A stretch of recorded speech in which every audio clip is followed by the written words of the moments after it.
Okay, welcome to the show. This is Ted Talks Too Much. And I tell you what, we got another great one for you today. I am Ted Moss, ex-business owner, stand-up comedian, and your host. We are located in the OK Boomer Studios, just outside of Flint, Michigan. That's right, Flint. Michigan's water wonderland, where they are still wondering when they'll get some clean water. But while we all wait for that, let's talk. And on today's show, we've got part 2 with Mr. Bill Bushart. He's going to talk to us about all the businesses he started, from newspapers to comedy clubs. He's going to give me just a little bit of dating advice, and then we're talking comedy.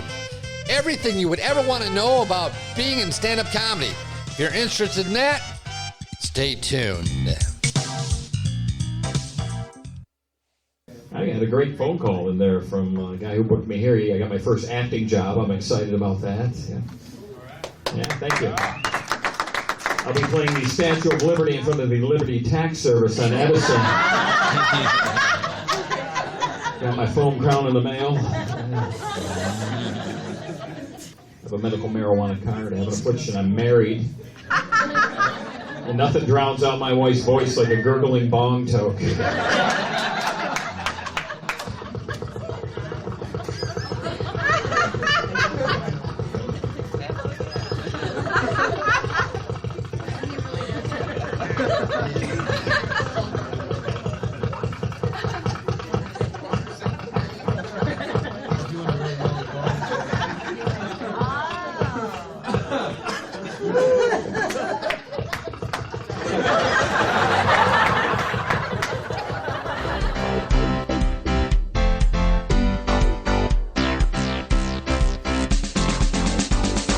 Okay, here we go with Bill Part 2.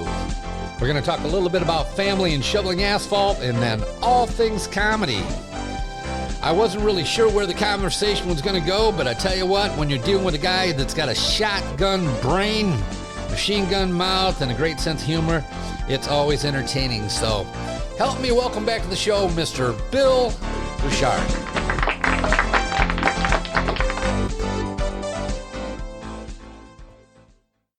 Now, you have a brother, right? I have 5 brothers. Oh, my God. And 2 sisters. Really? Yeah. Catholic family? Catholic, yeah. Okay.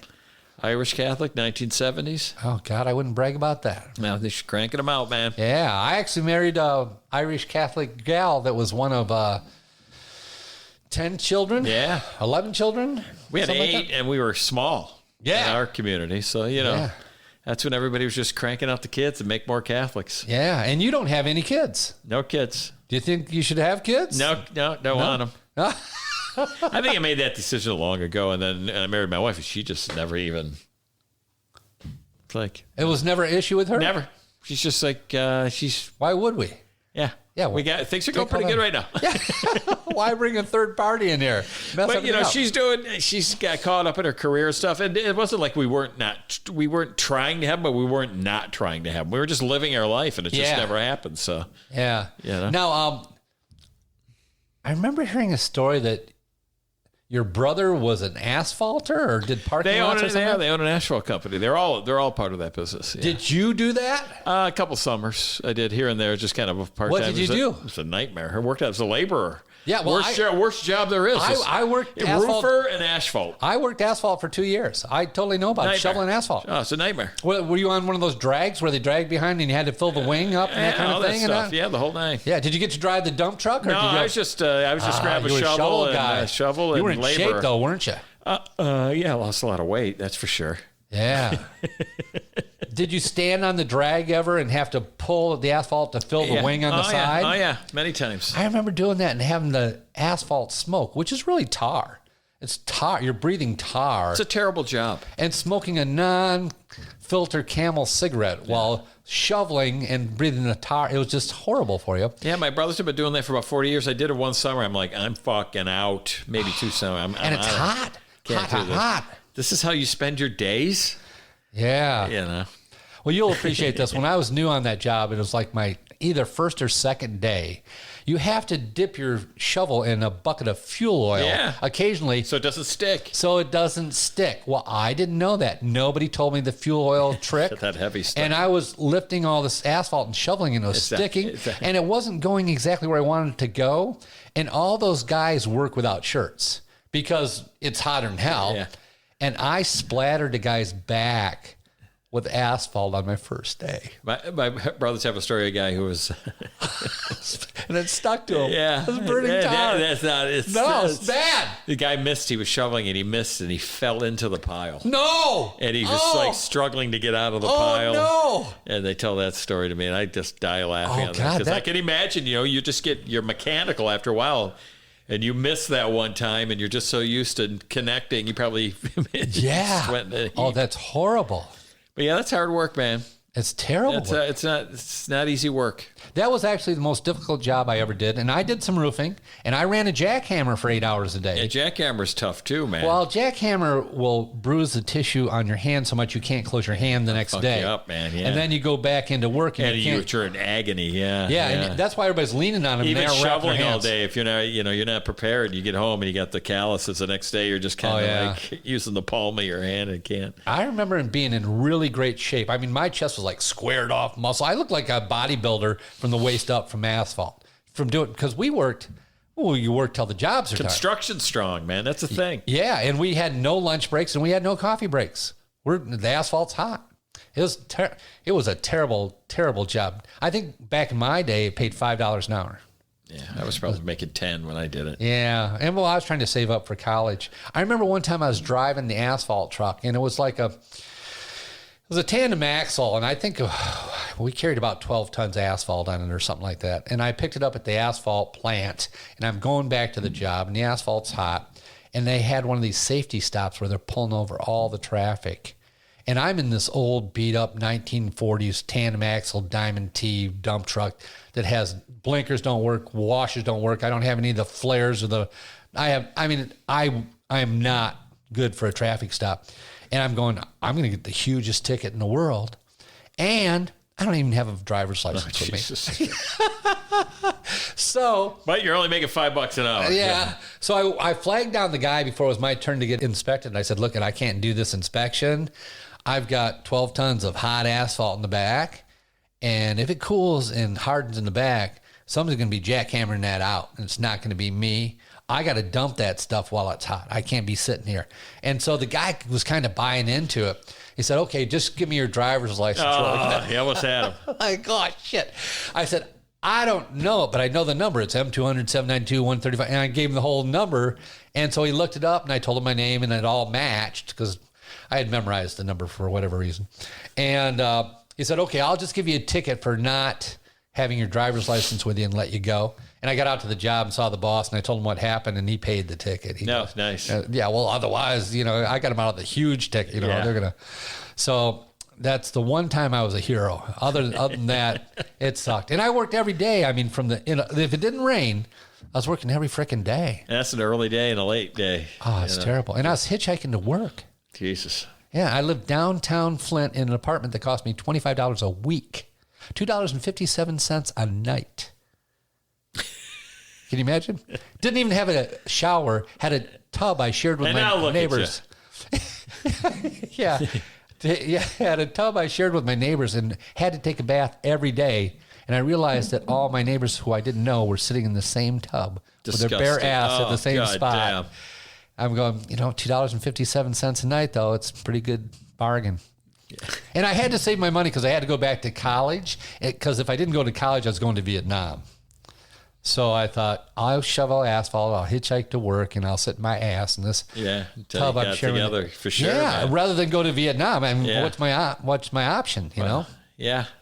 Now, did you go to college? Yeah, University of Detroit. Oh, really? How was that? It was good. Did you like it? I like college. College was good. Yeah, did you get a degree? Yeah, and communications, journalism. Oh, okay. Yeah. Journalism, that's fun. Did you ever do writing? You said you were a salesperson for a... I started, actually, when I got out of college, I started a small newspaper in Redford that is still going to this day. It was Really? like a little shopper thing, and I put local articles and stuff like that in it. And What's it called? I used to deliver it, and I used to walk from home to home and throw it all by myself, and then we got a crew to do it after a while, but... Did it, I did that for quite some time. It was called the Redford Connection. How, was it a weekly or? Monthly. It was just like a monthly magazine thing that I would put together, and I did it for years. But that's cool. And I ended up selling it to some local dude. Thank God somebody bought it from me, and I just kind of... Then that's when I started working in a newspaper in Royal Oak. That was there. That's no longer there. That went out of business, and then from that's when I started working at Joey's. So Well, the reason I knew that your brother did Ashphalt was... that somehow that's a connection with Laugh Tracks, that he was out there quoting a job. That's right. And he met the owner there, and that's how... And you started up that club too, right? Yeah, I thought it was a nice looking room we put together there. Yeah, I think so too. And the owner was just difficult, and he didn't follow some of the guidelines he was supposed to follow with the fire department. So I think that's why it ultimately shut down, was because of that. I think they finally got on him, but... That was a nice looking room, and we had some big shows in that place. People would rip on Laugh Tracks, but it was an offshoot that gave a lot of young comics some stage time. Well, right after my class with you, that's where I did all my open mics for a long time. And, it was probably 12, 14 open micers listening, and they were only half listening, but at least I was on stage someplace. And they would occasionally have a weekend show or a contest or something where and I ended up giving that one went to a guy that took it off my hands. Was David, wasn't it? David, what's his last name? Van something. Isn't it a Van Hayden Van something? David, Big David. I can't remember his name, but David Van something. David Van. Was that it? David. I don't know. Yeah. I haven't seen him in forever. Yeah, he got out of comedy. I think it was too rough on his psyche. Yeah, it'll fuck people up. Yeah. Well, you started a couple businesses then. You started the newspaper and you started the comedy club. You're kind of an entrepreneur. I feel like I'm definitely an entrepreneur. I'm my own business now with the comedy and the classes and the right. You just attach yourself to. I was lucky enough to attach myself to the comedy castle, and I'm just one of those fish just swims around the shark. Yeah, well, that's a good gig out there. Now, have you ever thought about doing anything out in Brighton? Have I thought about getting anything going out there? If I found a location, if somebody had a right location and stuff, I would consider going out there and taking a look. And do you know anything about Brighton? No. I know a little bit. I mean, I've been to Brighton. It's a nice location. Yeah. It's halfway between here and Ann Arbor. It's right on 96. Yeah. On your way to Lansing. Yeah. And they actually have a very, very active restaurant, pub business. Thursday nights, you can't get a parking place. And the whole town is set up where there's a downtown strip, and then a block behind it, there's tons of parking all over the place, but you can't even get a parking place there. Yeah. Thursday night, I think, is ladies' night, and then Friday and Saturday, it's packed too. So they have a lot of people that are kind of middle upper class people that are going out for a good time, and they're looking for different things to do. And I think it'd be a great location for live entertainment. And you could do comedy / something out there. I used to do comedy out in Brighton. It was what the hell the name was? At a golf course place. Now I can't think of the name. If you go beyond town, there's a really upscale golf course. It's way out. They had a comedy show there. They ran for a long time, and people showed up to it. But another place that was, I feel like, was poorly owned, and the guy didn't care about comedy. And had he focused on it, he could have made that into this side of the town, Holly Hotel type situation over there, the way it was set up. But he dropped the ball. It was small. It was compact. I mean, he wasn't paying the comedians a ton of money. Yeah. There was things they could have done. They dropped it. But they were drawing a crowd, yes. They used. Well, instead of finding a location, you find an audience first. How the hell do you find an audience without location? Well, I'll tell you. This, I did this. I talked to Billy about this. Do you mean like somebody who maybe wants to put on a fundraiser or something, or people who are looking at that kind of thing? But here's what I think. I used to belong to a private golf club. Okay. And they have a monthly budget, and they have a social committee. And every month, one of the members is assigned to. You have August, and you have to figure out how we're going to spend $1,000 on entertainment. in August, and we need 2 shows in August. Well, let's bring a DJ in for one, and let's have a fancy dinner for another, and we'll have a speaker come on and tell us whatever it is. And I'm thinking, why doesn't somebody go around to all these golf Why clubs? don't you, Ted? I did. I actually put something together, and Billy and I started going around. Sounds like a good idea. Yeah. You got the. I got the time. But you also have a location. They have people that are part of their golf course, obviously. You know. Yeah. You are taking it to where the audience would be for sure, because they. Yeah. Yeah. The other idea I had was how's it going? we went out and promoted it for a while and then decided to go on tour. So we kind of dropped that ball. So let's just go do comedy. Let's go figure this thing out. But if you could pick up a few golf courses that would do comedy on the regular and stuff, I think you might be onto something. 20 golf courses. Yeah. You get 20 golf courses that have two shows a year. That's 40 shows. There you go. And they're each got a budget of anywhere between $500 and $1,000. Okay? And in that, they're going to get some kind of snack and a drink and a show or whatever. So sell the tickets, yeah. It'd be really easy to do that. They don't even have to sell the tickets. It's free to members. Maybe it's included because they have a budget. It comes out of the dues. Yeah. It's already paid for. I like the golf course one quite a bit. I think that's where the people have money and they have a banquet room and they're ready. It's all. It seems like, and then you just make it a special thing, like you say. You do it once, twice a month, and. You build your audience that way. There's not a ton of shows for the golf course to commit to. You can kind of get an idea if people are liking it or not, if you can continue. But I think the good thing is, too, is when you say get 20 of them, because that's how you got to be thinking with those golf courses and stuff. Yeah. You just got to load up. Well, there's a shitload of golf courses. And maybe 10 survive, and those 10 go regular. Now we have 10 more spots. You can do comedy in Michigan. Well, see, what they do is they leave it up to the members to have their assigned week to do the entertainment, or their assigned, twice a month, whatever it is. And each one of the members are going, I don't know what we should do. What should we do? I don't know what to do.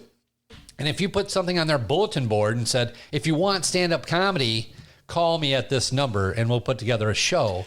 These members would go, let's call this guy. Maybe we could have comedy we'll just have a meal in comedy. Bowling alleys too, they have banquet rooms.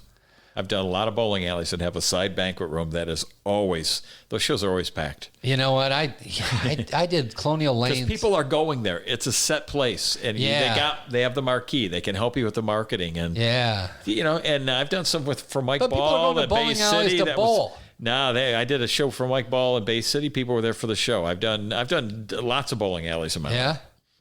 There you go. Excuse me, lots of them.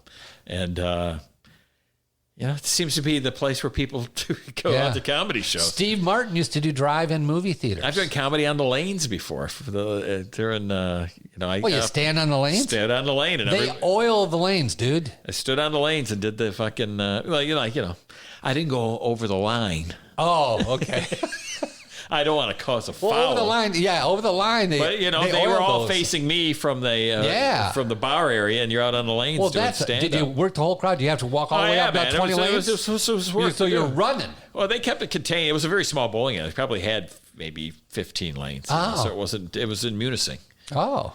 Yeah, right when you get to downtown Munising, there's a bowling alley. I'm not sure it's there anymore, but they did comedy for. I did comedy several times. See, you're back to the old scenario. You're back to, I'm going to put on a show at this location. How do we bring people in? I want people already dressed up, always coming. You want to kind of just guerrilla warfare comedy here? You're just going to walk in and start fucking. They don't know you're coming in, and here comes Ted with his deaf voice and his. No, I bought one of those amplifiers you wear on your hip like coaches wear for football teams, where you have a little mic. And I bought one of those so you can do it anywhere. I know that the only reason you want to do this is so you can use that fucking mic, Ted. I know, it cost me $120, dude. I gotta use it. You put yourself through a lot to use that thing. Well, I've heard of comics that have done mobile home parks or RV parks, down in Florida and that kind of thing. I think Josh Adams or somebody, they just did at Zach Martina, with Lauren Uhalik is booking a drive-in. So they were projecting the comics' face up on the drive-in theater. Yeah. People are sitting in cars. And honking and flashing their lights when they were laughing. Oh, that's Zach terrible. Said people were flashing at their lights. I would hate that. Have you done a Zoom show? No, I won't do those. Yeah. I did an interview one, but I'm not going to do I'm going to do my stand-up now with no reaction. And yeah. Tim Finkel did one of those, said it was really strange. I don't even know how you could do it. I can't. Yeah. It's not for me.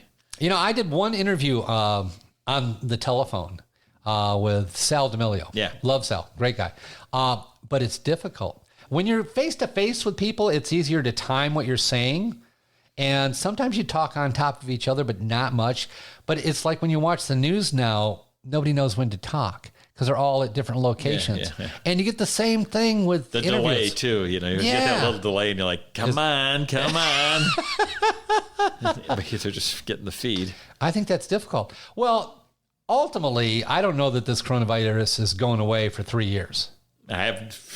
I doubt it's not going away in the next month. That's for sure. Yeah. Well, I predicted this a long time ago. I said, this is not a short thing. This is a long thing because you got to. Well, you know who we are. We all want things right away as Americans. We want it just to end and. Yeah, but a virus is usually like a 3-day thing. It's not like a 3-month thing. Yeah, and this has been going on. And it's easy to pass and all that shit. So, yeah. Is it? Supposedly. I think it's like herpes. I was really worried for a while. Then some worse shit came along. Yeah. I hear she has herpes. Stay away we from her. might be glad we have COVID. And who the hell knows what's next? Remember COVID? It was so easy then.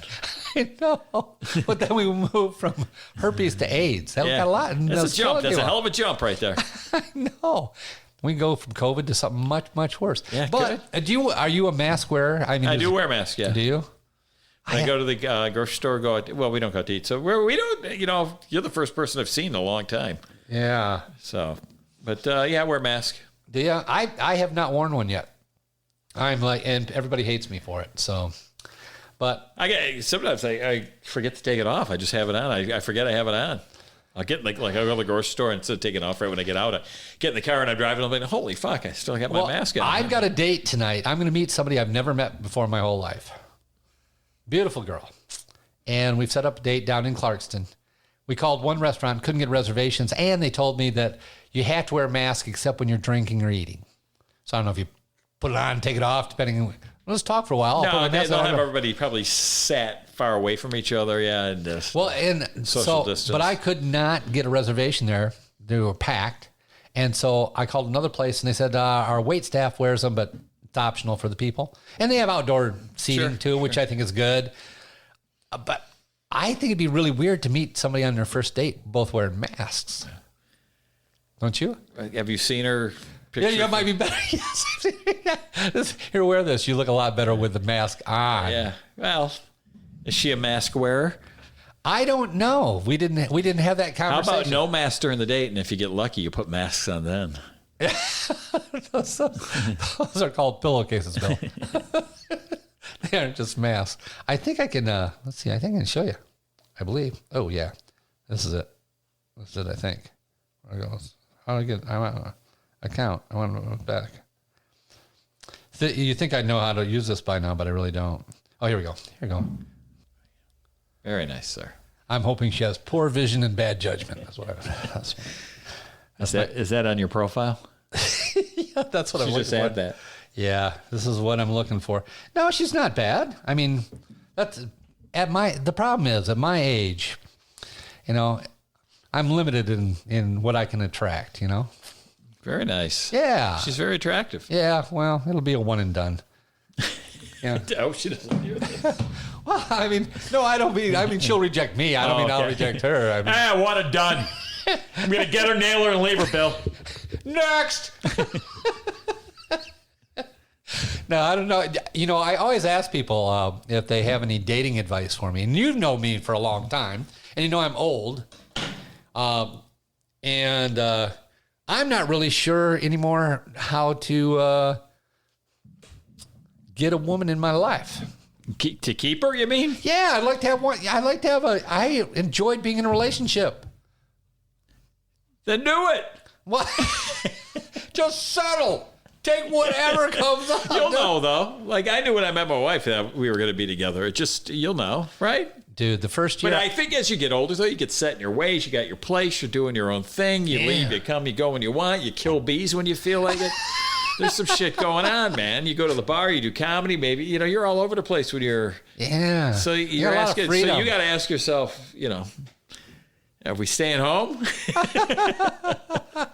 You got to stay over there. Is she going to understand your lifestyle, I don't go anywhere. I really don't. Maybe it's time, man. Maybe it's time that you settle down. Look, I was married for 25 years. You got to be open to it again, though, too. You got to, from the beginning, I think. Well, there's no sense in me getting married. No, but I mean, just to be in a relationship, you got to be open for it, I like being in a relationship. I had a built-in best friend who liked to have sex. You know what I mean? Billy Reno's a good friend, but not so big on the sex. He's not that good in bed, I'll tell you. Well, he's a heavy sleeper, dude. So things work out. And he's a bottom. Thank Just God. kidding, Billy. If anything, you're a top, baby. Yeah. I don't know. So I'm not really sure. You haven't dated in the modern era, the online dating thing. No. You have no experience with that. No. I talk about that in my stand-up, and people don't believe it. I mean, it's because, there was a world where you had to meet people. Yes. Yes. I used to just like the dance bars, going out and saying, "Hey, you want to dance?" and dancing a little bit and getting to know them a little bit. It's a different world now, though, man. Now they're reading my everything is resume. instantaneous. Somebody thinks you're attractive, they're hooking up. I think you're attractive. You think, come on over. And it's what a life. Well, I haven't experienced. You know what we had? Herpes and AIDS. These guys have everything, and we got That's herpes and AIDS. somebody was fucking a green monkey in Africa and brought that shit back here. I feel like I've been cheated. You really? You think you missed out? Once I start hitting my sexual prime, there's herpes. That's the thing. Now all of a sudden you get AIDS, and you're like, what the fuck, man? I know. What happened to the 60s? Remember, everybody's banging left and right. 70s. Yeah. It's over.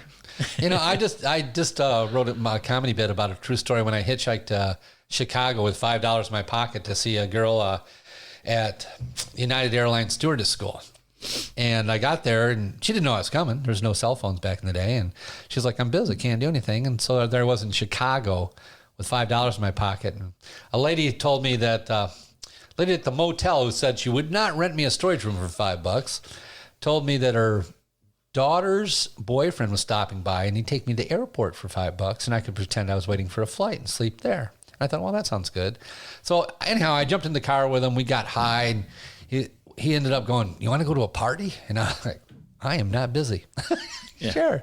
So I ended up going to a party, and in the middle, and everybody was just stoned. I mean, just a huge circle, 3 joints, 2 people rolling. It was just like just a stoner party. Half girls, half guys, and one of the girls on the other side of the room stood up and said, "Let's all go in the bedroom." Swear to God, true story. I popped right up, said, "I don't know what's going on, but I'm going to be first in line. I'm going in." And we go in there, there's this water bed and stuff. They're lighting incense and doing this stuff. So that's $5 and hitchhiking back in the day, get you to a bedroom waterbed party in Chicago with people you've never met before. And those days are over. Yeah. Who the hell owns a waterbed?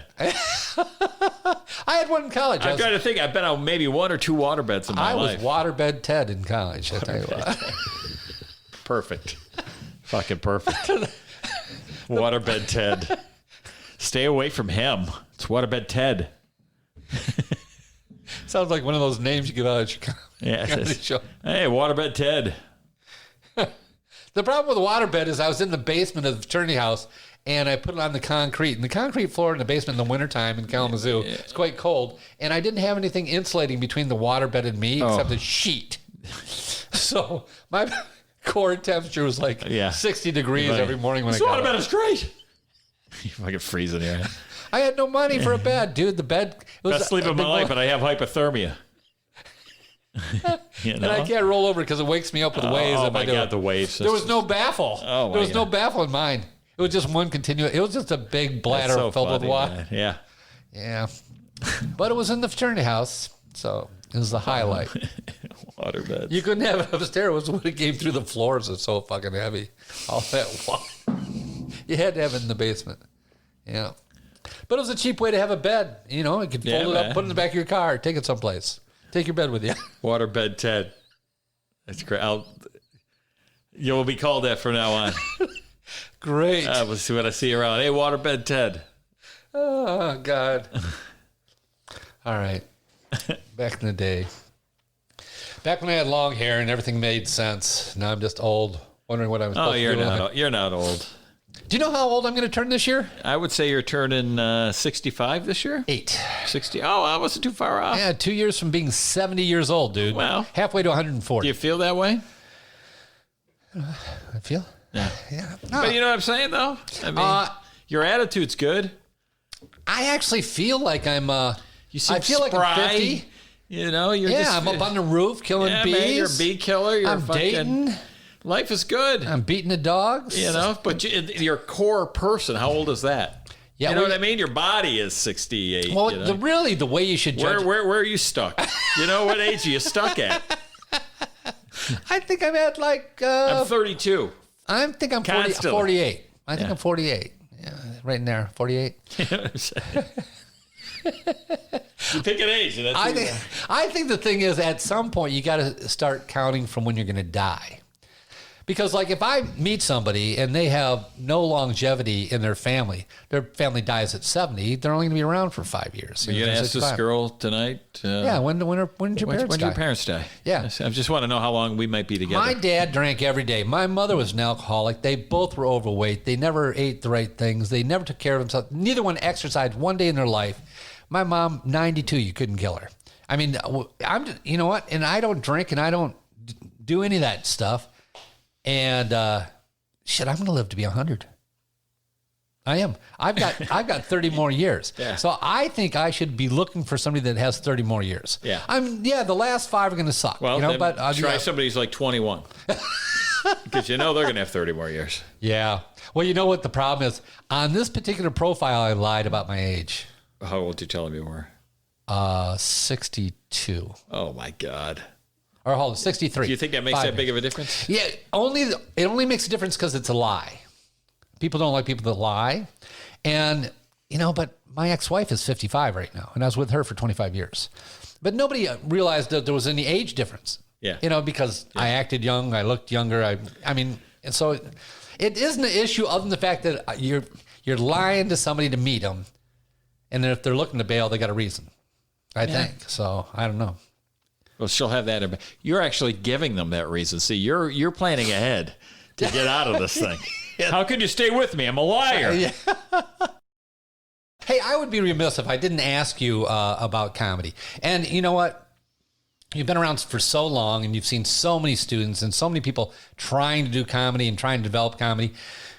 Can you give me some insight to what you think are some keys to being successful at comedy? I mean, not successful your first time up, but going from kind of like a mid-range to an upper-range comic. What is it you have to learn to do, or what's the evolution, do you think? Don't rush it sometimes. I mean, don't quit. That's my first thing. Okay. You quit, it's over. I mean, It's obviously that's as obvious as it gets, but if you get into something you want to do, you got to know it's going to be work, and that sometimes you're going to feel like it's not worth it, and then the business is designed to make you want to quit. Yeah. And just got to, so if you get past that and then just navigate, learn from other comedians too. A lot of things I see comics do is they get involved, they have a couple good sets, and all of a sudden they become the reviewer of everybody else. And they know what comedy is about. And you gain these very strong opinions on it, which is fine. But you also got to understand that not everybody's going to do comedy like you. Everybody has their own way of doing this. Everybody gets their own opportunities, whether you think they deserve them or not. Yeah. So, you got to kind of focus on yourself. This is a lot about you dealing with you, I think. Yeah. And I think that's a key to success. It's just getting, understanding. It's not about anybody else. It's just about you. Yeah. It's I about you. I don't think it's a zero-sum game in that if you get a job, it hurt me at all. Actually, if my friends get good jobs, I think it helps me. Actually, it gives me more opportunities. I guess just. So what about style? What about once you find your voice? I mean, what is it that separates a mediocre comic from one that you go, yeah, that guy's pretty good. He's only been in it 2 years, but he's pretty good. Or, what are those things that make good people really good? I don't know. Ted, would I be sitting here if I had that fucking answer? Yes, absolutely. Dude, you're one of the best comics in Michigan. You're one of the best comics ever come out of That's like being the smartest guy at a group home, buddy. Yeah, but this group wants to know. I mean, you have to. I mean, I have some insights into trying. Believe in yourself, too. I mean, to me, it's all that. I don't know if there's a formula or something that you're wondering about. I just think you got to stick with it. You got to just believe, and it's going to happen. I mean, you're the one that's going to make it happen if it's going to happen, period. Yeah. I'm at where I'm at because this is where I put myself. Yeah. Could I have done other things? Maybe, but this is where I put myself. So I don't second guess things anymore. And I'm at a point right now where I don't give a Yeah, I don't care. I don't give a fuck. That's great. I just don't care. Fuck it. Yeah. I mean, what are you gonna do? Ruin me? Yeah. I mean, I go do a show. I go on to the next one. I've just been doing this so long. I don't get. I don't know. I don't know if I have any advice to give other than you just gotta believe and do it. You gotta love this. Do you see commonalities between successful comics though, other than being hardworking? I think a lot of times the ones I think aren't gonna make it are the ones that get in and run their hole a lot, and it's all about the drama and all this other stuff, and it's not about the act, and it's about the community, and it's about your standing in that community and impressing people, and then the peer groups, and then the guys you think are cool to hang out with, and you see a lot of that shit going on, and none of that means anything, because at the end of the day, it's about you, your act, and that's all it's going to be about, Yeah. Huh.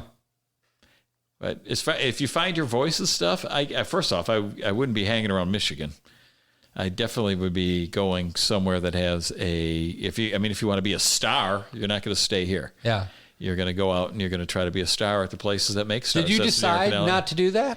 I just started. I was 30 when I got started in comedy, so I felt I was ancient as far as comedians go at that time. Dude, I was 59. But I'm saying though, and I just was working so much locally that I never looked past that, really. I didn't, because I was just working, and then in the Midwest, and that's what I did. I didn't go to New York. I ended up meeting my wife, so I didn't Have you ever performed in New York at all? No, I mean, New York State, but not New York City. Really? I do Buffalo on the regular, and I've done Rochester, and I've done Albany, and. But don't you ever want to do New York City one time to just say you did it? Why? Who am I going to impress with that? Well, I don't know. Just so you feel like, I can do this if I wanted to. Yeah. I could do it. Could I, though? I don't know. Everybody I hear that goes to New York or LA, it's always the nightmare of the comedy scene. In Michigan, I'm working. I'm getting up. I'm getting opportunities. It seems like you go there and it kind of slows down. And God bless everybody that does it. I've seen a lot of people go out there that should be out there and giving it a shot, and hopefully things work out for them, Yeah. I've heard about people going to big cities and having to do 3-minute sets. Yeah. Like 3 minutes. Well, you're going to learn how to be funny real quick at 3 minutes. I mean, you don't have a lot of time, Yeah, no shit. People complain here 6 minutes. That's the other thing, too, is you get the new guys sometimes. You're running into those dudes that the open mic time isn't enough. 7 minutes isn't enough. Yeah. Can I get a couple more minutes? It's always that shit. Yeah. And when I ran open mic, I don't run an open mic anymore, and I miss it in a lot of ways. There's certain things about it I'm just glad I don't have to deal with anymore. Whammer Jammer. Yeah. That was my thing, Whammer Jay Jammer. Giles, you'd open up your show with a Whammer Jammer. I don't even know how you know that. That was like that song was from like 1971 or something. It sounds like a song that should open a show. It does. It really does. Yeah, well, we started playing that there.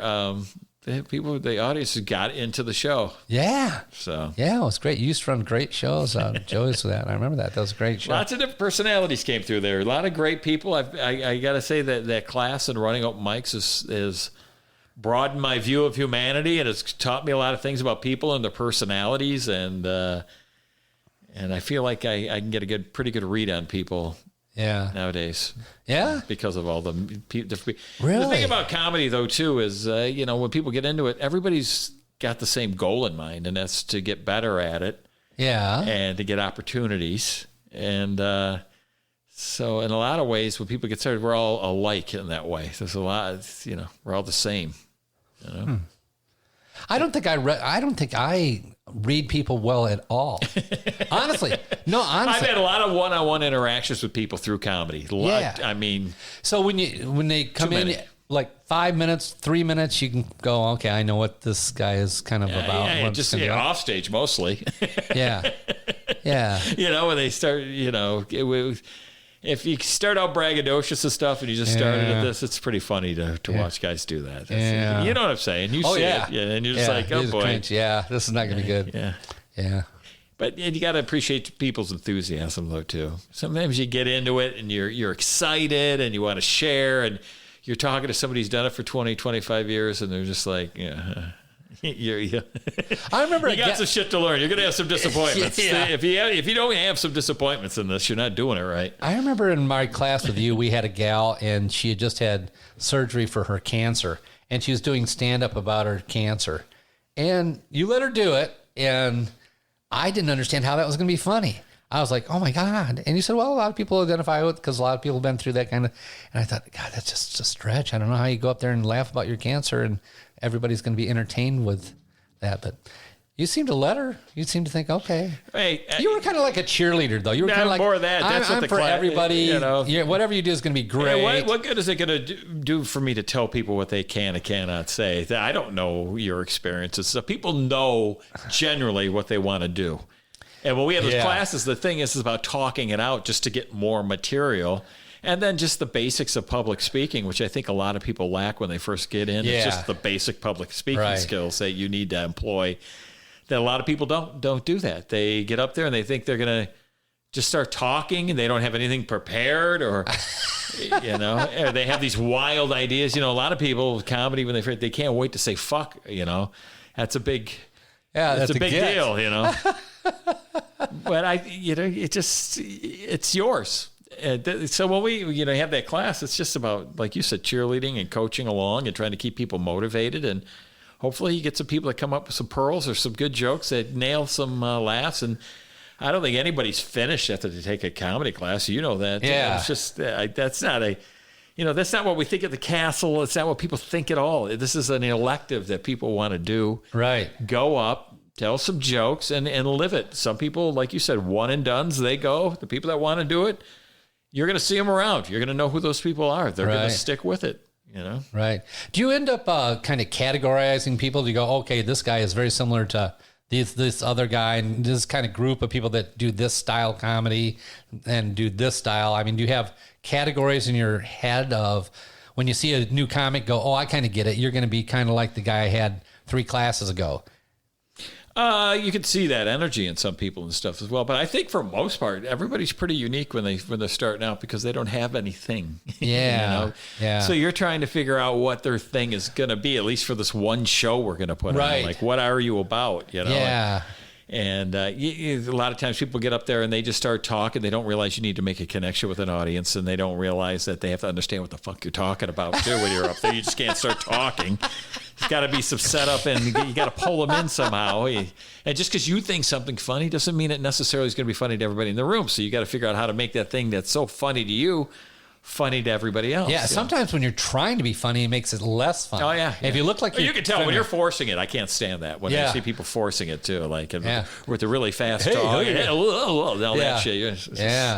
Just tone it down a notch, Yeah. So it's hard to do when you get on stage, though. Especially if you're a fast talker like me, it gets even faster. But that's kind of part of your act, though, too. It has to be, because that's kind of me. I mean, so you're doing you, man. Yeah, I know. Well, the thing I didn't have a problem with was public speaking, because I had done 30 years of public speaking presentations. When you do this and somebody is a good public speaker, it makes the job just that much better. Well, that's good, but you got to be funny. But you know how to hold a microphone. Hey, I've had plenty of people that didn't know how to hold a mic. They didn't know all the stuff that goes along. But you say, you still need to know how to be funny, but you eliminate a lot of those other problems that people run into. Yeah. And that's really, when we discussed doing a class, when I was talking to Mark about even at the Comedy Castle, it was just about providing opportunity for people who wanted to see what it'd be like and didn't have guidance. And that's all it is. Yeah. So if it's something you feel like doing and want to do, I think it's a great thing. I enjoy it. I mean, I have never had a class there that maybe one. I had one bad one. With all those assholes. But you walk away thinking, and you see people excited. And they've done something they've always thought about doing, and they get some laughs, and they're leaving up very beat. nervous. Everybody's patting them on the back. I mean, what's not great about that whole experience? Yeah, no, that's great.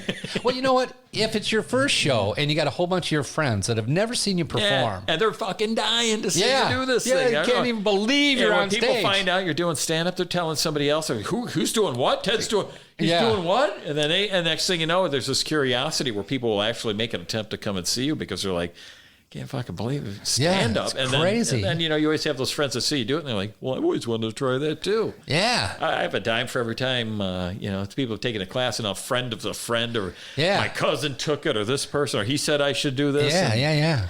And it just kind of rolls from there. But, yeah. It's a good experience, man. I mean, I had a girl on Facebook that I had dated twice in my life, and both times for more than 6 months. And she found out I was doing stand-up and said, I didn't even know you were funny. Yeah. That's brutal. Good to know you. Seems very odd. I thought I was hilarious, but maybe not. I don't know.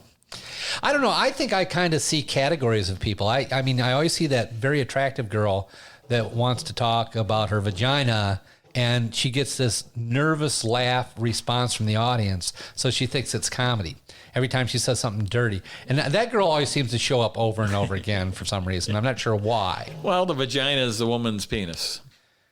Yeah. We're telling dick jokes. Yeah. So. Yeah. But I don't think you can rely on that all the time. No, at some point you got to be funny. Well, that's where you start to learn. And you'll see, you'll know. You'll pull yourself out of those places, I think, for the most part. I saw one person perform once, and I said to you, I was out in the crowd, like, were there any punchlines? I think there needs to be more punchlines. And you said, yeah, we need more punchlines in our life. We always need more punchlines. So. Yeah, that never ends. Yeah. I also see it seems to me there's always that quirky guy. Seems to be like there's in every class, there's always one guy, and I don't know if he's ultra shy or somebody you'd think would never even try stand up, or he's showing up in a weird bow tie, or there's you know what I mean? There's always that one guy in every class, and you're going, yeah. And then, one guy, yeah, the entire fucking business, Ted. and then you got the old guy, and I hope not to put myself in the category. I'm sure my age is right, but the old guy that he's been telling jokes at the family get-togethers for 50 years, and so he thinks he's funny, but he's not so funny. I've had some pretty old people take the class. I've had a guy in the late 70s, had a guy in his 80s take the class. Really? He's a former teacher. He always wanted to do stand-up, and his son brought him to class. His son took the class with him. And he was old, and he had some street jokes, but then what we focused on was the fact that he was older, and he won the crowd over and stuff because, we just wrote a bunch of little old jokes for him. I got to hurry up. They were sympathetic. It was like his death. And he fucking destroyed. It really? Destroyed, and it was a great night for the guy. Yeah. And, I've had many seniors take the class. Yeah. Because it's something they just want to try. And why shouldn't they be allowed to do that? No, I think you should. The thing is that it's the greatest fear for most people to be up doing public speaking in the first place. For a lot of people, it's a great regret that they didn't do it earlier after they go up the first time, too. Yeah. I see that a lot. You can see it in people's faces after they've done, they have the big show and they do well and they walk off and they're just like, I should have done this. Yeah, I've heard that a lot. I should have done this 10 years ago. I should have done this 20 years ago. Right. And you're just like, oh. At this point, do you ever get nervous before a show? Yeah, I always get a little bit of butterflies, but it's a lot of the places that I do now, I play on the regular. But yeah, I mean, I wouldn't say it's nerves like... It's anxious nerves. It's anxious. I want the guy afraid. in front of me to get the hell off stage so I can get this over with. Yeah. That's really where my head is a lot of times. Yeah. And I can be kind of a pain sometimes like that. Like when I don't like a lot of people on a show. 3 max, and I don't like it when the featurette goes over their time. There's just some pet peeves with me. If the show's about me... Yeah. Or I'm headlining, let me headline the show. But if you want to headline it, then fucking I'll feature. Yeah. And you can headline. Yeah. This isn't a battle of headliners here. So, what the hell were we just talking about? Whether you get nervous before a show. No, mostly it's like you're saying, anxious. I just want to get excited. Up there. I just want to get over it and get it going. But But yeah, I mean, I remember I've gotten anxious many times too when I first started, when I was doing a show. And just before I'd go up, people would tell me what I couldn't say.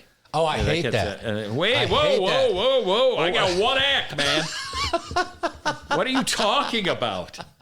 You saw me do this. This is why you hired me. Now you don't want it. They get nervous. They think it's funny, but then they're like, well, this guy's like this, and what if it doesn't go over well? And then then it's in your head when you get up there. Then you're just screwed. And I used to fall victim to that. But now if it ever happened, and I've had that happen to me a couple times, I'm just, don't worry. I got this. Yeah, I'm going to do my act. In your head, I'm just doing what I do. I'll ask you for forgiveness afterwards. Yeah, exactly. And we'll go that route instead. Exactly. Instead of me getting up there and fumbling and bumbling because I'm worried about everything I was going to say. Yeah, you can't do that. No. And I've had that destroy me many times before I learned, fuck that. Why am I doing it? Because it was not a good experience for anybody at that point. Right. The Christmas show I went to with Cara, they had...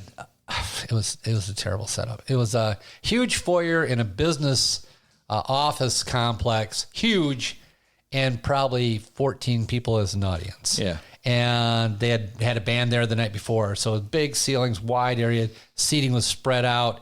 And when we got there, there was 2 kids under the age of 10. Yeah, there you go. I'm like, perfect setting for comedy.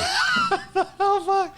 And I told him, I told Cara, I said, I can't do this. I mean, I can do 4 minutes. I wish there were times, Ted, I said that, but I did it anyway. I wish I'd have said, I can't do this, and just left. And I got up and started and told them, you got to get the kids out of the room and just stop the show until they took the kids out. I said, I don't have anything that's appropriate to say to them, so, and so I waited. If you could do comedy for 10-year-olds, go fuck yourself. If you got an act that could be geared towards 10-year-olds, It was not good, but you do the best you can do, I guess. I don't know. I'm not sure. I don't know who my comedy was for. Actually, it was for you, baby. No, Melissa. That's who it was that's for. right. Melissa Hager. You know Melissa? Yeah. She does a great show. Have you done some of her shows? Many. Okay. Great show. I did a show at the theater up in Frankfurt. Yeah. Packed house. Yeah. Great show. Pro show. Food in the back. It was all first class. It was Rising Stars of Comedy. It was a contest. Actually, I won a contest, too. I had a great setup there. But before I did that show, I'd run into her and I'd say, gee, I'd really like to do your show. Can you book me sometime? And I was doing a lot of showcases at that time, and I'd been doing it for years, and I came back from the tour or whatever. And she said, well, I hear you're a little too dirty. And I thought, you've never even seen my show. You've never, in my Finder Chatter, I say fuck 14 times or 11 times, but it works. No other word works in that. But I don't think I'm vulgar. I'm not talking about bodily secretions or anything. It's nothing nasty or dirty. There's some adult language. So I think for the longest time, she wouldn't book me, and finally did. And I had a great show up there. And then she never booked me again. Actually, she asked me to do another show, and I had to back out because I was opening for Billy Reno when he did his recording. Okay. And I had double booked myself. Do you ever double book yourself? Yeah, many times. That sucks. You got to tell somebody no. That's bad. That's not a good feeling. It's not fun. Yeah. Back in the day, I remember when I was dating, and I used to go to the dance bars. And I was a pretty good dancer. And the thing about dance bars, if you're a guy and you were a better than average dancer, once you danced on the floor, the girls that like to dance would see that, and then they'd be more willing to dance with you. Like, oh, yeah, I want to dance with him. He's a good dancer. You know what I mean? So you can kind of get a reputation where, most everybody is going to say, yeah, I'd like to dance. And I asked this girl to dance, because the bar was loud, from about 2 tables away, just kind of signaling to her, do you want to dance? Hey, you and me dance. We'll go up to the dance floor. And so she nodded yes, but unfortunately at the exact same time, there was a girl walking behind her that thought I was signaling her. And so when I got to the dance floor, there was 2 girls on the dance floor waiting for me. Nice.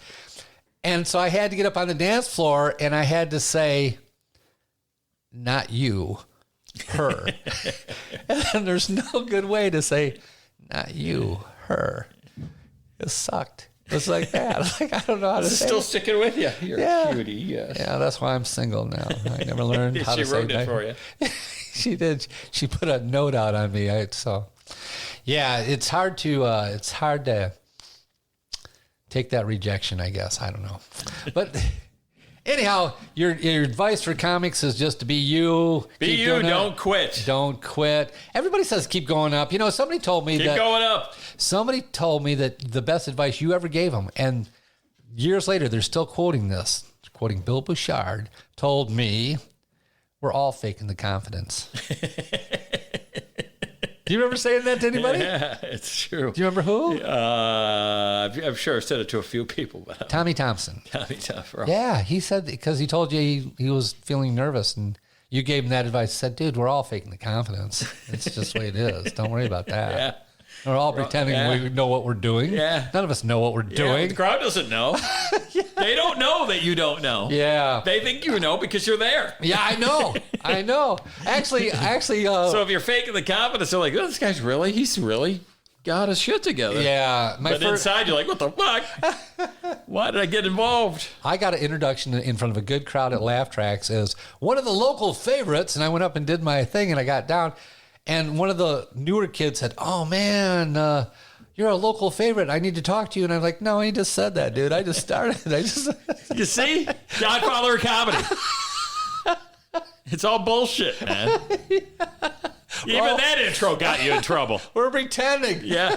I kind of like the Godfather of comedy thing. I think you should have a dead horse head in your trunk or something you haul around with you. No, that's a big plus. That's a wonderful compliment. I think you got to wear that as a badge. I think we can get a T-shirt. Well, after a while, it becomes endearing. But yes, you know, I'm going to get a T-shirt with your face on it. Trust me, Godfather of comedy. There's been several people over the years that wanted to let me know what they thought of that, and I'm like, first off, like, I didn't. What the hell did I do? I just trying to follow my dreams like the rest of you motherfuckers. You know what I mean? Relax with the criticizing. I can have dreams too, just because I'm not my. Well, it's not like a label you picked. I didn't do it.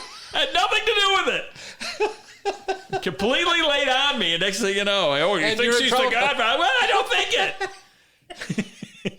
Somebody wrote it in a bio, and then somebody copied and pasted that bio for the rest of my... There's a bio going around on me that was probably written fucking 25 years ago. They're still using it. I don't update that shit. I just show up and tell the jokes and leave. You'll have to modify it. You'll have to edit it. Not as funny as you used to be, but still here. Even when you do that, like I've worked with a lot of big names. To me, that's funny too when people get, I'm working with this person. Who gives a shit? You do your set, they do their set. You're not working together. There is no working together there. You open for somebody. Have you ever thought about doing a two-man show? Two people on stage at the same time? Have I ever thought about doing that? No. Not until just this. Not until would you ever do that? Abbott and Costello, who the hell would I work with? Sal D'Amelio. I have no idea. Somebody that's funny, I would hope. I did a couple things too, where I hosted something with somebody else, and you get a rapport going. That's kind of fun, like that. Yeah, I would think so. I think it'd be funny just to sit on the stool in the back, upstage, back of them, and on stage and listen to them do the routine. So if something didn't fly well, they could just turn around and look at me, and I just shrug my shoulders. Yeah. I think it'd be funny to have somebody up there doing that. Yeah. Don't you think? I'm helping. You're not helping. You're making it worse.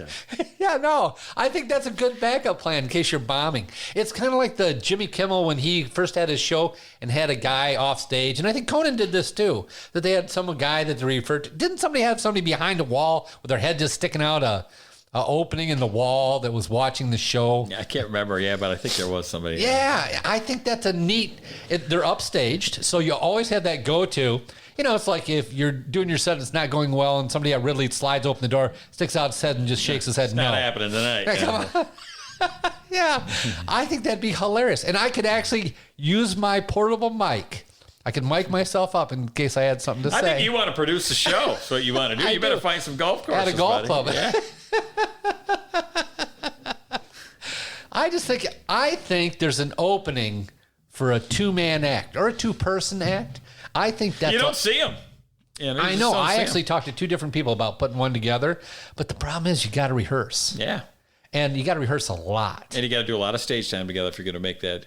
You know, when I first out there was like Malone and Nucha. There was 2 or 3 different groups. There was one guy who dressed up like a clown. I can't think of his name, and his wife. And the clown didn't talk, but his wife did. Yeah. Type thing. And she played flute and stuff. And you're like, what the fuck am I watching here? But they'd kill. Yeah. They would destroy. And you're like, I guess this is comedy too. Yeah. Yeah. And well, I think there's an opportunity for that. I think that's something you don't see much of, but you got to get with the right person with the right chemistry. Was it Tom Dreesen, and then who played Venus Flytrap on? I don't know. But they were a comedy troupe. Yeah. Tom Dreesen, and I can't think of that comedian's name, but they had they were a duel. So people do it.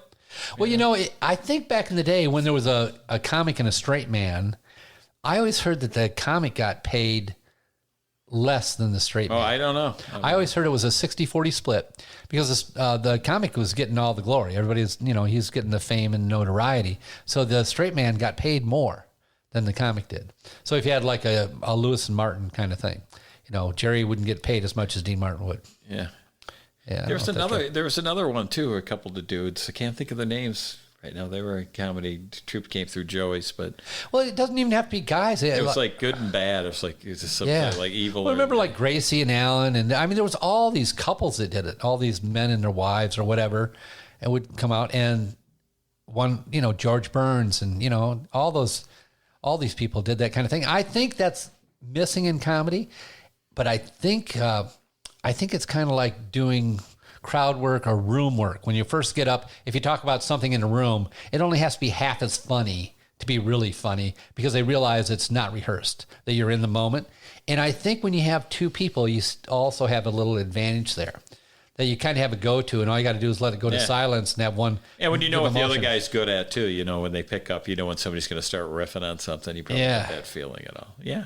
Yeah, and while one is saying something, the other one can be shrugging or whatever. Just improvisation. Yeah, I think that's an easy. I would say that'd be another thing I would tell comics to take improv classes and get involved with that too. Have you done that? Yeah, I did. What did you think Second about that? City had their thing downtown. I know. I did it. I did it one time. And all the guys are on TV now that taught me. Mark Evan Jackson and really the guy Key and Peele. What's his name? I don't know. I know the 2 guys, but I don't know the names. Larry Campbell and there's just a bunch of people that were teaching now. They all went out to LA, and next thing you know, they're all just fucking blowing up. So yeah, but that helped me quite a bit, and just getting outside myself and thinking on my feet and not being, I was just you'll be put in so many different situations when you're doing improv. Weird, where you have to be the straight man, or you have to add to the thing, or be a character, or be wilder than you normally would be. It really takes you out of your comfort zone. I think that helped me with my stand-up quite a bit. Wow. So that made a big difference. They don't do that anymore in Detroit, do they? You can take improv. They have Go Improv in Ferndale, but no, they don't have Second City anymore. No. Yeah. They split. I went down to Second City and they had an open mic for new people to go down and try it one day. And I went down and I thought, I'll be good at this. I like public speaking. I had to lead in all the plays. I'm good at being on stage. This won't be hard at all. And, so I volunteered to go up in one of the early things. Everybody come up. We need 8 people to do. And I'm like, okay, I'll do this. And they gave me some scenario like, you're a tree in the middle of the road. Go. I'm like, I got fucking nothing. Yeah. I don't even know what You would now, though. No. You would now. No, I wouldn't. I'd suck at it. You'd be better at it now because now you have an idea and you've been on stage. And if they ask me that scenario, I got that one. But I've been practicing that. So.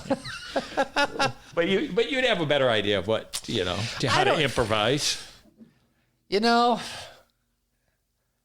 I think if you're with the right person, for instance, for whatever reason, Billy Reno and I talk really well together. And I don't know if it's because we went on the road trip or if we had that connection beforehand.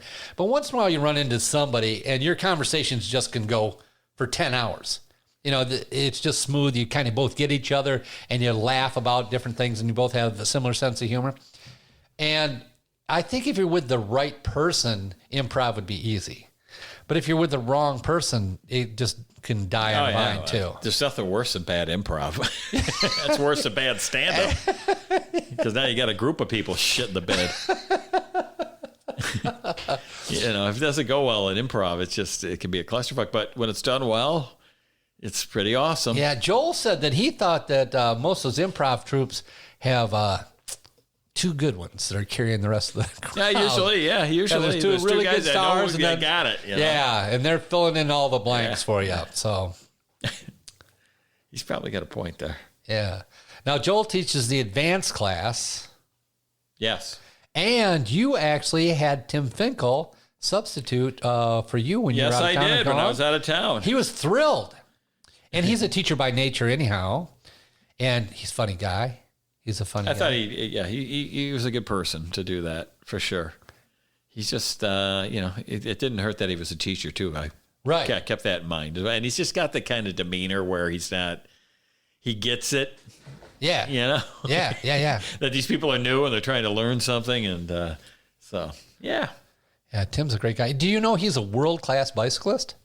And he's a world-class yo-yo artist. Yeah, the guy's got a lot of shit going on. I know. It's hard to ride a bike and yo-yo at the same time, but he can probably do it. Tim's an interesting character, that's for sure. Yeah, I just had him on the show. Very positive guy. Yeah. Yeah, very driven. Yeah. Very, very driven. Whatever he does 100%. So, do you see anybody that's local that you think, God, they just got to get out of town? They're just so funny. Dozens of people. Really? I mean, every time I see Josh Adams, I go, I don't even know why you're here. Did he move, though? I thought he moved out there. Maybe he didn't. Yeah. I think he did, and I think he came back. I think he was out there with Ron Taylor for a while. Ron's a funny guy. Yeah, Ron, Jeff Horst, all those guys that went out there locally. I just, so many people make me laugh. And, you look at a Sam Rager, you look at Noah Chapp, and there's just so many. They're all diverse, too, aren't they? Man. All those people are just... Johanna Mandran, I'm going to butcher her last name. Johanna, though, I think is hilarious.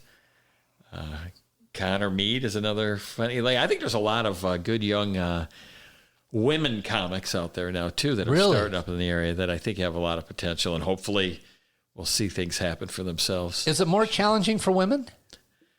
I don't know. You'd have to ask them, but I'm assuming it is.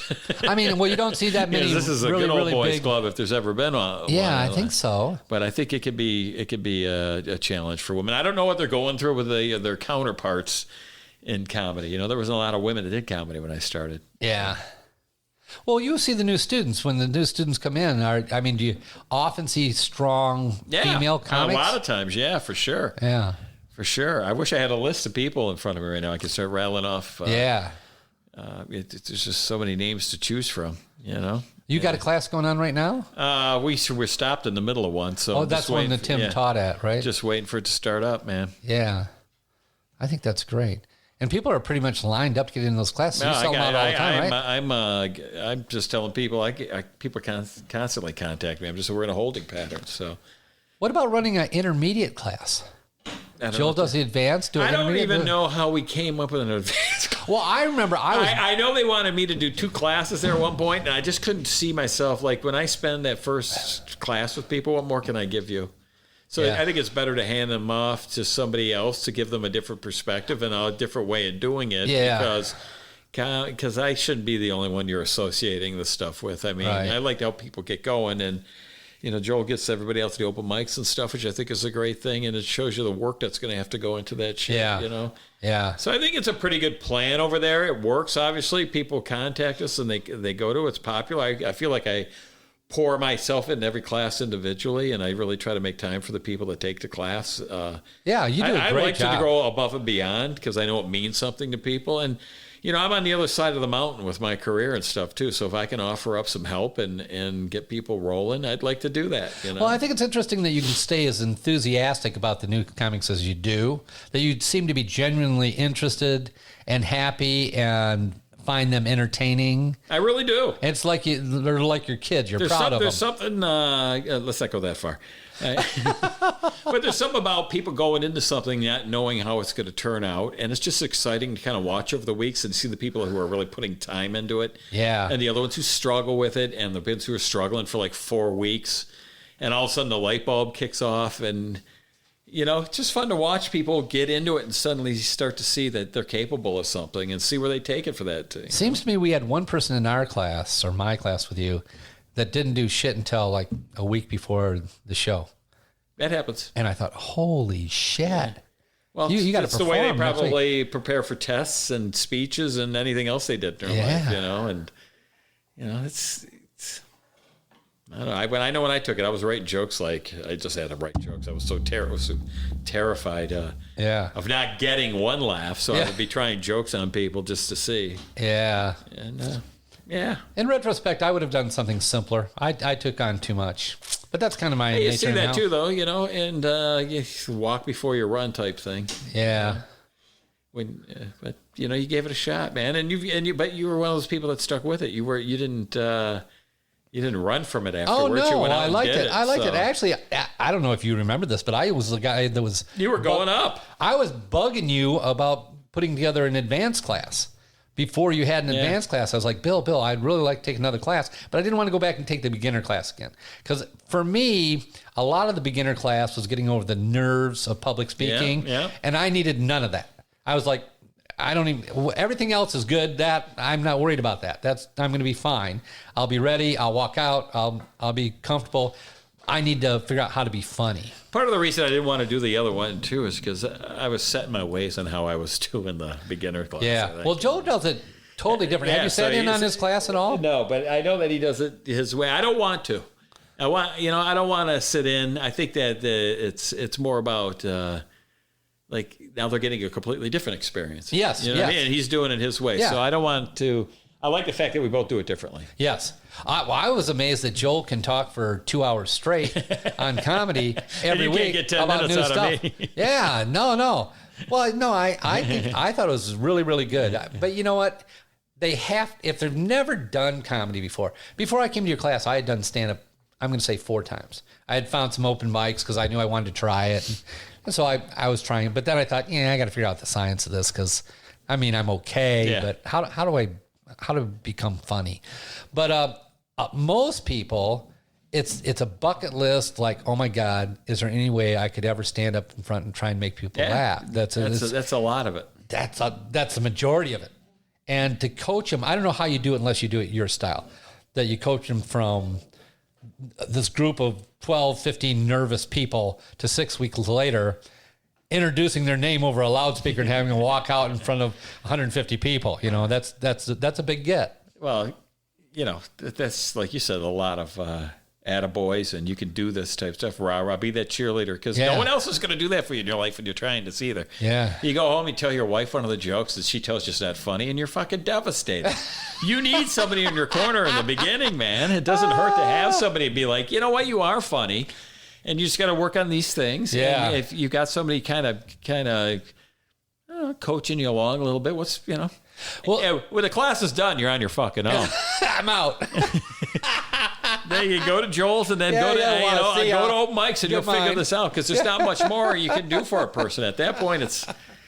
Do you ever encourage somebody? And I like it when they do well and they stick with it a little bit, and I get to take people when I go do shows and I have people open for me, or I do, cool. Or get them on at the Castle, or get them on a different gig. I really like that aspect of it too, is helping people get paid work. Yeah, it's fun. No, I think that's great. Actually, the first time I got paid, I still had the check.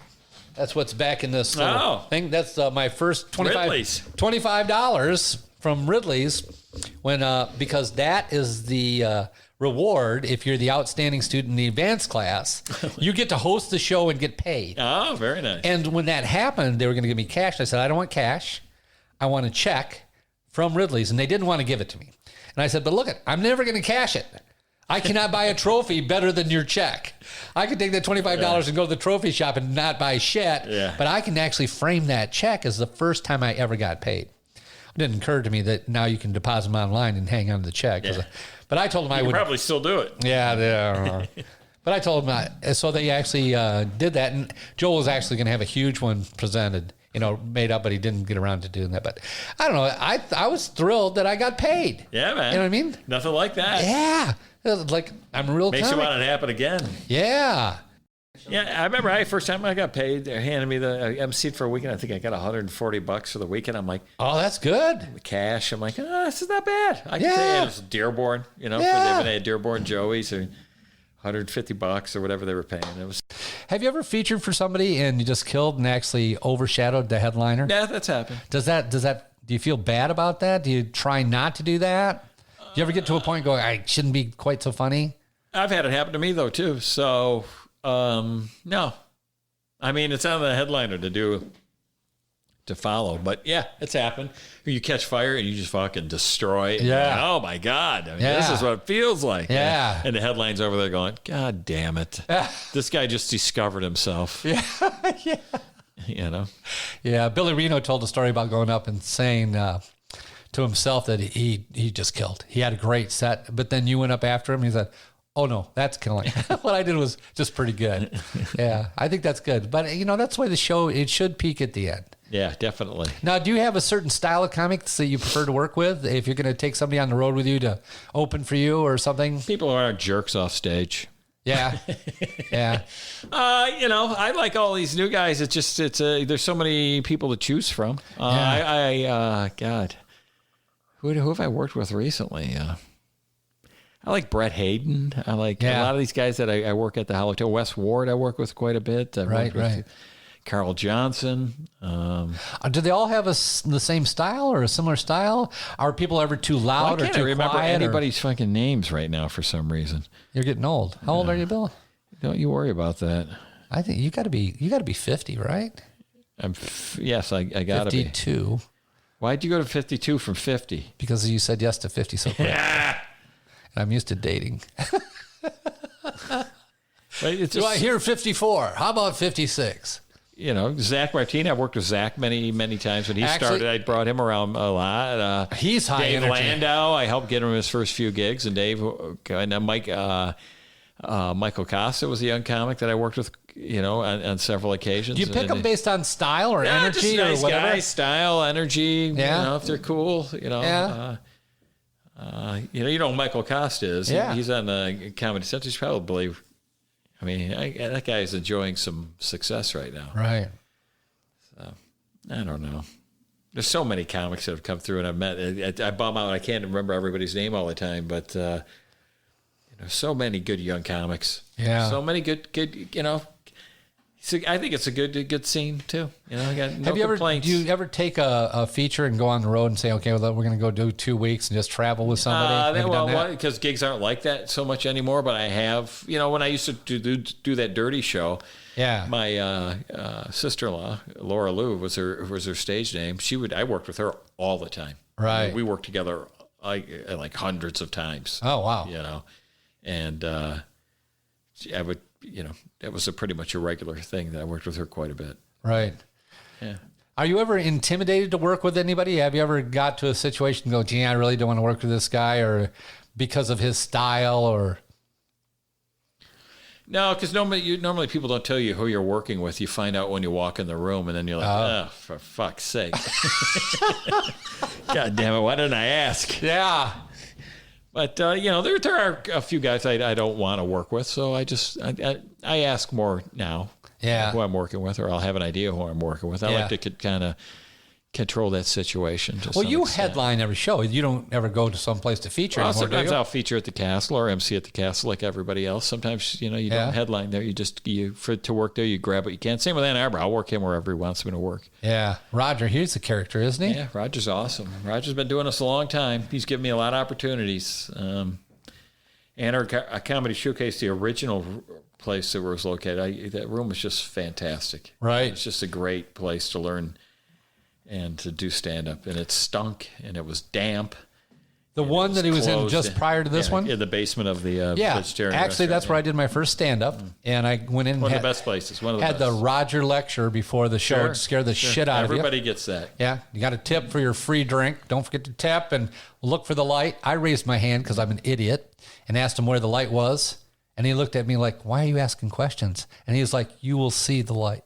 And I had never done stand-up my whole life. You'll see the light. Yeah, and I'm like, I don't even know what a light is. I don't even, it's a special color. When I first got in, he goes, you get 7 minutes. And I said, how will I know when my time is up? And he goes, buy a fucking watch. And he walked away. Yeah, I'm like, all right, that's how I know. I don't like this business. They're mean. Yeah. We ought to get out of here, man. We've been talking forever. My wife's going to be expecting me. I told her I'll be back in an hour. I really appreciate you coming in. I didn't even think I'd talk for an hour. We've been here for what, 3 hours now. You did it to me. You got Ted me. Talks I hope I a gave lot. you something to use. Yeah, I'm sure I'll get 20 minutes out of this. Good. So. Good. Do you have anything you want to plug at the end here? Do you have any websites or anything man, people just to look up? everybody in comedy, just hang in there. It'll start up again at some point. It's got to. Yeah. And keep doing what you're doing, man. Sign up for Keep comedy classes if plugging you're away. local. Yeah. And when it does open up again, everybody needs to get on the promotion horse and get people back out to the comedy clubs. Right. And get people thinking about stand-up again. Yeah. We got our work cut out for us. But, Yeah. we can get it done. Yeah, man. Well, I appreciate it, man. I appreciate Thanks you for taking having me, time. Ted. Yeah, no, I this has really- been great. Thanks a lot, Bill. I appreciate coming in. Appreciate your friendship. Thanks for being here. Thank you, brother. All right, we're out.